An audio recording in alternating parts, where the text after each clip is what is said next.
সবাইকে আসসালামু আলাইকুম। আশা করি সবাই ভালো আছেন। আজকে একটা ম্যাচ দেখলাম, বুঝছেন? ইয়ার নেপাল ভার্সেস স্কটল্যান্ডের হট এক্সিলেন্ট ম্যাচ। কি একটা ম্যাচ না, এক্সিলেন্ট একটা ম্যাচ। কি ম্যাচ দেখাইল রে ভাই! নেপালই আসলে বাংলাদেশের কাছে আসতে পারবে না। বাংলাদেশ এখন ক্রিকেট ধ্বংস হইতেছে। নেপাল এখন উদীয়মান, তারা উঠতেছেই। স্কটল্যান্ডের মাঠে গিয়ে তারা 296 রান, 97 রানের টার্গেট নেপাল পোষণ করছে। মাঠ যেই বড় ভাই, আর সেই মাঠে তারা রান চেস করে জিতে গেছে। কত ভালো এই নেপাল টিমটা, স্ট্রং টিম। 8টা উইকেট পড়ে গেছে গা।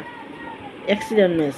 যারা দেখছে তারা সেইভাবে এনজয় করছে, আর যারা ম্যাচটা দেখেন নাই তারা শুধু হাইলাইটসটা দেখে নিয়ে।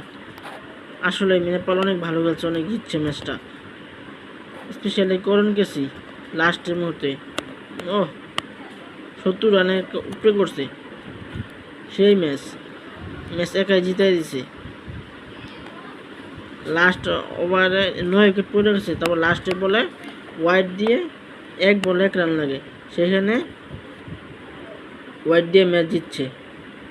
স্কটল্যান্ডের লাস্ট বোলার সেই ওয়াইড দিছে, লাস্ট বলে ম্যাচ জিতে গেছে। কি একটা match! Excellent match, what a match! এরকম ম্যাচে তো বাংলাদেশে সারা বিশ্বের লোক চায়। কংগ্রেচুলেশন নেপাল।